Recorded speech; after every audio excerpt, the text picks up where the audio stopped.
Hey guys, welcome back to Wrestling News 365. Hope everyone is doing very well. As always, there is a ton of news stories to get into today. So let's start off talking about WWE and obviously talking about last night's edition of Monday Night Raw because a lot happened. A lot happened last night on Monday Night Raw. We'll start off talking about the new Raw Women's Champion, Nikki Ash. Nikki Cross, almost a superhero, whatever you want to call her. She is the new Raw Women's Champion. Now, Nikki Ash is the new Raw Women's Champion. Last night's post-Money in the Bank edition of Monday Night Raw, the first Monday Night Raw in, 16 months in front of a live audience, was headlined by, guess what, a rematch. We'll touch on that in a second, but it was headlined by a rematch between Charlotte Flair defending her newly won Raw Women's Championship against Rhea Ripley, which of course was a rematch from Money in the Bank. Now, the match itself ended in a disqualification after Charlotte Flair decked Rhea Ripley with a bout shot to the face while trying to walk out of the match. But after the match, the Nightmare attacked Charlotte Flair and they brawled at ringside. The music then interrupted. Out came Nikki Ash with her newly won Money in the Bank briefcase. Of course, she won the Women's Money in the Bank ladder match on Sunday at the pay-per-view. Cross then rolled Charlotte Flair into the ring, cashed in her briefcase to the referee, climbed the top turnbuckle, hit a cross body. She won the Raw Women's Championship with a cross body, by the way. Cross held the move for the pin to win the championship. Raw then went off the air with Nikki Cross celebrating at ringside. Of course, this is Nikki Cross's first Women's Championship in WWE. Charlotte Flair had just won the Raw Women's Championship from Rhea Ripley the night prior. This was her fifth Raw Women's Championship reign. Her 11th overall. There is some really weird counting system going on at the moment between Charlotte Flair and her Women's Championship reign. She's absolutely going to blow her father out of the water when it comes to those championship reigns. She is going to beat 16 so fast. I mean, it's just so fast. There is so much I have to say about this, and I want to start off by saying this, because I've been very, very critical of the Nikki Ash gimmick, the superhero gimmick, and I want to preface this because I know people get angry. Some people certainly get angry when I criticize this. I really like Nikki Cross. I really do. I was a huge fan of her work in NXT. I was a huge fan of her tag team work with Alexa Bliss. Obviously, she's a fellow Brit like myself, so I'm absolutely thrilled to see her getting a big push. I'm thrilled to see her being featured on Monday Night Raw. I'm thrilled that she's the Raw Women's Champion. It's about time. It doesn't change my opinion, though. This gimmick sucks. I mean, it absolutely sucks. And again, I'm realistic about this because I think when you don't like a gimmick or a gimmick isn't for you, and you have to do a bit of self-searching, if you will, or try and ask questions. Why don't I like this gimmick? Because you can't just say, oh, I don't like the gimmick, and then people go, why, and you don't have an answer. You should always be able to say why you don't like something or why you do like something. For me, I don't like the gimmick because the superhero thing doesn't do it for me. I find it baffling, absolutely baffling. This is the World Championship here. For the females, this is the World Championship, right? You wouldn't have the Hurricane winning the Universal Championship. You wouldn't. The Hurricane was a comedy gimmick. In what reality is your world champion someone that one week decided to dress up like a superhero? It's madness. It's absolute madness. And again, I like Nikki Cross, but this almost a superhero. It's like putting the world title on Rosie when he was a superhero in Training Deal. It's ludicrous, absolutely ludicrous. And again, I know people go, well, Nikki Cross pitched it. Oh, it was Nikki Cross's idea. Oh, okay, it's Nikki Cross's idea, so I have to like it. It doesn't matter if Vince McMahon came up with it. It doesn't matter if Bruce Pritchard came up with it. It doesn't matter if the entire creative team came up with it. It doesn't matter if John Cena came up with it or Nikki Cross, whoever came up with the gimmick. It doesn't matter if it's a bad gimmick. It's a bad gimmick. People will go, yeah, but listen to the reaction. Listen to the reaction that she got last night when she won. That's because people were happy to see Nikki Cross win. Not Nikki, almost a superhero, dressed up as a bizarre version of Wonder Woman or whatever she's doing. That's what it was. But again, I'm realistic. I'm pragmatic in the sense that I realize this gimmick isn't for me. It isn't for people of my demographic. It isn't for people that watch Monday Night Raw or WWE in the Attitude Era, in the Ruthless Aggression Era, or wherever. It's not for me. It's for the kids. WWE is a publicly traded company. They're a PG company. They aim to try and hit every demographic, but the big one for them is the younger audience because that's where the money is. And WWE saw this Nikki Ash gimmick, this Nikki Cross superhero deal, and they looked at it and said, look, there's a lot of money there. How is there a lot of money? Merchandise, costumes. Once you start aiming towards kids, if kids are willing to buy the merchandise, whether it is T-shirts, whether it is masks, whether it is just full-blown superhero costumes for Halloween, whether it's action figures, whether it's T-shirts, whether it's whatever, they look at Nikki Cross and go, that's money. That's absolutely money. And people like Nikki Cross. I like Nikki Cross. I don't like her dressing up as a superhero because I never thought at any point that the Hurricane was going to beat Stone Cold Steve Austin and become the WWE champion. And people will go, you can't make a comparison like that. That's not fair. But that's what it is. That's the gimmick. One week, Nikki Cross decided to say, I'm going to dress up as a superhero. She's the Raw Women's Champion. And I think that speaks volumes for the creative process in WWE right now. WWE, because Nikki Cross wasn't on television for months. She just disappeared. And they went, you're just missing something. You're missing something. People like you, but you can't get over. Or Nikki Cross isn't over. She had to resort to dressing up like a superhero to get on television and become the Raw Women's Champion. And that is so 1980s booking. Everyone needs a gimmick. Everyone needs a character. Nikki Cross is boring. Nikki Cross on her own's boring. Her own personality, it's boring. She needs to dress up like a superhero. Then she can get over. Then she can be a champion. And it's stupid. It's stupid. And again, I like Nikki Cross. I'm a fan of Nikki Cross, but I think it's stupid. Charlotte Flair, on the other side of things, she's been cashed in now on 3 separate occasions, by the way. Carmella, Bayley, now Nikki Ash. And again, it's almost laughable. It's something like 6 of her 11 World Championship reigns, or however many they're going to count, have been under 30 days at this point. I'm with people. I'm actually a Charlotte Flair fan. I think that she is way too involved in the Raw Women's Championship picture, or the championship picture in general. But it's laughable that she's always involved in the championship picture, and yet she always loses it after about 30 days. It's crazy. And again, she's going to beat her father's record because at this rate, she wins the title and drops it so quickly. So I don't get the direction here. I think that probably we get Charlotte Flair versus Becky Lynch. I think at SummerSlam, they're teasing that. The crowd want that. I thought Charlotte Flair dealt with the Becky Lynch chance very well on Sunday. I think she did very well with it yesterday as well. Nikki Ash, who does she face? I mean, I guess maybe Rhea Ripley, maybe Nikki Ash versus Charlotte Flair at SummerSlam. I'm not sure what that match does for me, but again, it's because of the gimmick. The gimmick just... it ain't for me. It isn't for me. And again, that's not a criticism towards Nikki Cross. I like Nikki Cross. I just don't like the gimmick. Maybe I'll be proved wrong eventually, and Nikki Cross will become one of the greatest Raw Women's Champions of all time. But the gimmick isn't for me. Next, Goldberg. Yes, he's back. Yes, Goldberg's back. This was widely reported anyway, but Bill Goldberg returned last night after Bobby Lashley had an open challenge. We'll talk about his open challenge opponent in a second. But after the match, Lashley stood tall until the music hit and out came Goldberg. Now, it must be said, Goldberg, the pop initially for Goldberg was pretty good. And people will point to that and say, see, it doesn't matter what you think, Goldberg's over, he got a good reaction. I think it's important to state he got a good reaction, but like they did a lot during Monday Night Raw last night, a lot. There was a lot of piped-in crowd cheering involved there. There was certainly the piped-in Goldberg chants during his entrance music. I said this on Twitter as well. I went, Goldberg gets a pretty good pop, but they certainly were piping in Goldberg chants. And some of the responses I got about that, it's part of his entrance music. No, it's not. No, it's not. Last night, and we'll touch on this in a second when we talk about Karrion Kross, but some of the weird justification that was going on social media last night was bizarre. Monday Night Raw last night was a really newsworthy show, far more newsworthy than it's been in a long time.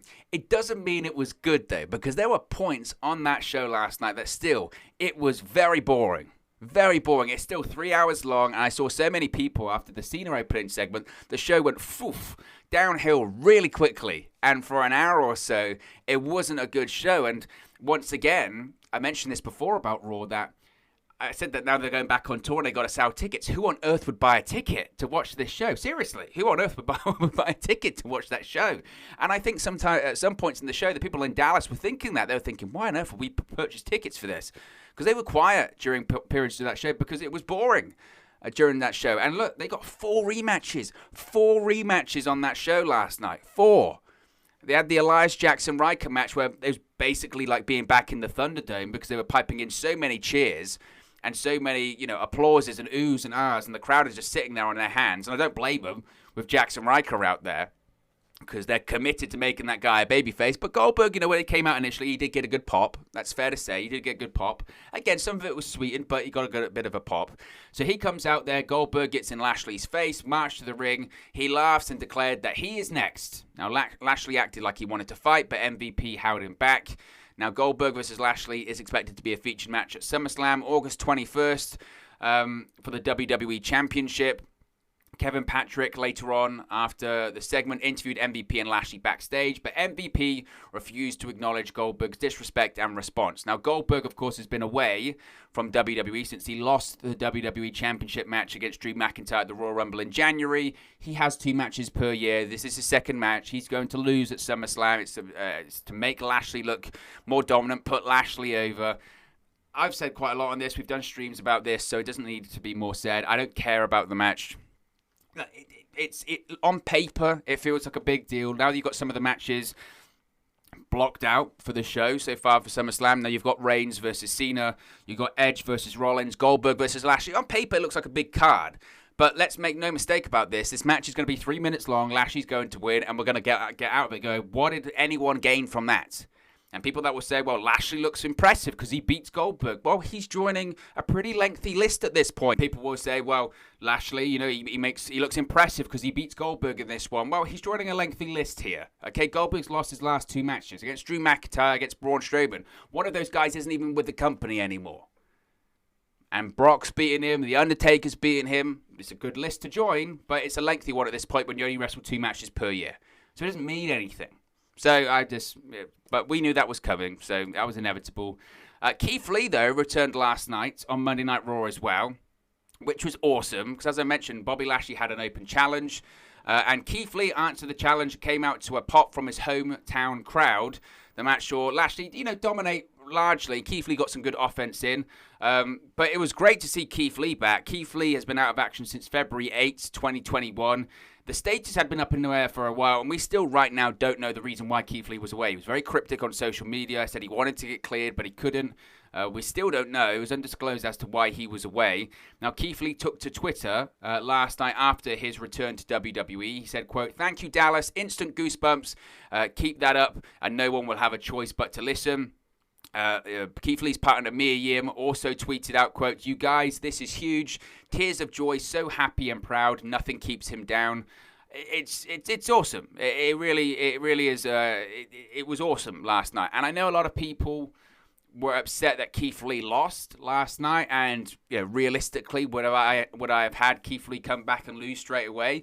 No, but look, he was in the ring with Bobby Lashley. Lashley's always going to win that one. Again, for me, I'd have had Keith Lee come back, tried to build him up a little bit more. And does the loss hurt him or help him? It probably hurts him a little bit, but at the end of the day, with so much going on that show last night that wasn't particularly great, I'm just happy to see Keith Lee back. I was happy to see Keith Lee back because the way they were talking about him and the way that everyone was being really cryptic with his absence from the ring, it had you worried that was he ever going to come back to in-ring competition? When people are really quiet about all that kind of stuff, it's never usually good. So the fact that he is now back, and you've got to remember, last time Keith Lee was scheduled to be in the ring, it was with Bobby Lashley and Riddle in a triple threat match, and Keith Lee was going to become the United States champion during that time period. And now that Keith Lee's back, and I think that Lashley, of course, holds on to the WWE Championship at SummerSlam against Goldberg, I'd love to see a feud over the WWE Championship as we head into the fall. The issue is that they've done the match on Raw, and Keith Lee lost pretty convincingly. But if Keith Lee gets built up over the course of the next couple of months, who knows? But it's just great to see Keith Lee back. I mean, there's plenty to complain about from Raw last night, so I'm not going to get too hung up on that. Speaking of things to complain about, Karrion Kross. Where do we start for this one? So Karrion Kross made his Monday Night Raw debut last night, but he lost. Karrion Kross made his official debut on Raw last night, but he lost. Now, last night in Dallas, Kross wrestled a non-title match because, of course, he's still the NXT champion against Jeff Hardy. Kross controlled the majority of the match, but Hardy ended up getting the victory with a powerbomb from the corner into the pin. He put his feet on the rope during that period of time, and he won. Bear in mind, Karrion Kross has not lost a match since he signed for WWE. The entire time he's been in NXT, the only matches he's lost are tag team matches. The guy hasn't been pinned. He is undefeated, and he lost on his debut match against Jeff Hardy. No disrespect to Jeff. Love Jeff. No More Words was back. That was awesome. But Jeff Hardy's been doing jobs on main event in recent months, and he beat Karrion Kross in a matter of minutes. A matter of minutes. After the match, Karrion Kross looked shocked as Jeff Hardy made his exit. Kevin Patrick jumped in the ring and asked Kross for his thoughts on the match. Kross warned that Hardy just made the biggest mistake of his life because in the end, everyone will fall. Where do you start? Where do you start with that? Where do you start there? I mean, there is so much that was wrong with all of that. As I mentioned, Karrion Kross has been undefeated. He has been undefeated in the entire time that he's been with WWE and NXT. The only matches he's lost are tag team matches. Loses to Jeff Hardy in minutes. That's bad enough. The way they announced that Karrion Kross was going to be making his main roster debut, do you know what they did? Do you know what they did? They just randomly announced it after coming out of commercial. Randomly out on commercial. By the way, Karrion Kross is going to be making his debut later tonight. And everyone's like, what? No hype, no vignette, no nothing. By the way, Karrion Kross is going to be coming here. Then doesn't have his big grand entrance, doesn't have the black and white stuff. He's just got his music. He walks out. On top of that, no Scarlett. So everything that was making him, feel impressive in NXT, the undefeated streak, the vignettes, the promos, Scarlett, the entrance, they took it all away. And then he lost in a matter of minutes. Again, no disrespect to Jeff Hardy, but Hardy's been doing jobs on main event recently. So after all that, he loses, and then they do the interview, and they try and get some, heat back on him, saying, you just made the biggest mistake of your life. How can Karrion Kross seem threatening when he just lost? So then he has the interview and says, you just made the biggest mistake of your life. How can that be threatening? He just lost. It's ridiculous. It shows to me that Vince McMahon doesn't watch NXT, or he doesn't care about NXT. I thought it was just, there's so much you can pick apart of that. I'm not even going to get started on it because it's ridiculous. It's ridiculous. And again, with the weird Twitter justification, some of the stuff I saw on Twitter talking about this last night, that just for some reason there are some fans on social media that just can't acknowledge that was bad booking. Well, he didn't get a reaction anyway. Guess why? Because it was so cold. They just randomly put him out there, and they took everything away from him. So, of course, the reaction was cold. On top of that, they go, yeah, but it gives Karrion Kross and Jeff Hardy an issue now. It gives them an issue now. Like they need an issue. WWE storyline doesn't matter about issues. Come on. And then they say, well, it reestablishes Jeff Hardy. Jeff Hardy, who has been on WWE television since 1998, even before that, because he needs really reestablishing, because nobody knows who Jeff Hardy is, or he needs to be reestablished as a main event star, because Jeff Hardy isn't a multiple-time world champion. He needs reestablishing, so he decided to end the undefeated streak of Karrion Kross without even advertising it at all. That was really good. And people are going, let it play out, like WWE's got a grand plan. They never have a grand plan with stuff like this. The weird justification that some people were looking at is such a reach for what is bad booking. And again, people go, it's because Jeff Hardy came out to his old entrance music. I love the entrance music. I've watched that entrance like 1,000 times today. Why book the match? Why book the match? There is no need to book the match. Just like that, Vince McMahon just buried, and I don't like to use this phrase a lot, but it's true, buried NXT because that's their champion. What does that say about NXT? This is a guy that's dominated and destroyed everyone in NXT. And he lost in his debut in a couple of minutes. That just says to the casual viewer, NXT doesn't matter. If that's the best that NXT's got right now, then I'm pretty sure they're not that good. Triple H must be watching from the Performance Center. His head must explode out of that. And people are saying, well, it's because Jeff Hardy came out to his old music. Why book the match? Why book the match? It's so dumb. It's so dumb, and it makes no sense whatsoever. No sense. It's crazy. Absolutely crazy. And I don't get it. I really don't get it. John Cena was on Monday Night Raw last night as well. He opened the show. He kicked off the show with a big ovation, and he officially challenged Roman Reigns for SummerSlam, said that he will be on SmackDown Friday to go face-to-face with Roman, but he officially challenged him, displayed his reasons as to why he challenged Roman Reigns and why he returned at Money in the Bank, and just said it's because he's an A.S.H, basically. Because there doesn't need to be a good reason, I suppose, but look, you do notice now that Cena's back that it's a big deal. It's a really big deal for Cena to be back, and it feels like a big match. And it'll be interesting to see what the ratings are today with Cena. Obviously, they announced his return at Money in the Bank, and then they hyped up that he was going to be there on Raw, opened the show. It'll be fascinating to see the ratings, and it was a fun segment, so I'm interested to see what happens. But look, guys, as always, this is just one man's opinion. What are your thoughts on all of these WWE news stories we've spoken about today? Let me know your thoughts in the comment section below. I'll do my best to respond and reply to all of your comments. Really enjoy interacting with you guys, talking about WWE, AEW, Impact Wrestling, New Japan Pro Wrestling, all things pro wrestling here on the channel. So be sure to get involved in the community. Drop a comment below. All opinions are welcome. If you have enjoyed this video, please do smash a like on the like button too. It really does help us out here on YouTube. Get out the rankings and get into people's recommendation feeds if they haven't seen our videos previously. But most importantly, if you haven't already, please do subscribe to Wrestling News 365. You can do that by clicking the bottom right-hand corner of the screen right now. Or if you wait a few seconds, there'll be a subscribe button at the end of this video along with another video for you to watch. Thank you very much for watching, listening, streaming, or having come across this video today. And I'll speak to you again very, very soon. Hey guys, thank you for watching, listening, streaming, or however you come across this video today. Be sure to click on the video on the right there to watch our next video, or click the bottom there to subscribe, or the bottom right hand corner. Thank you very much, and I'll speak to you again very soon.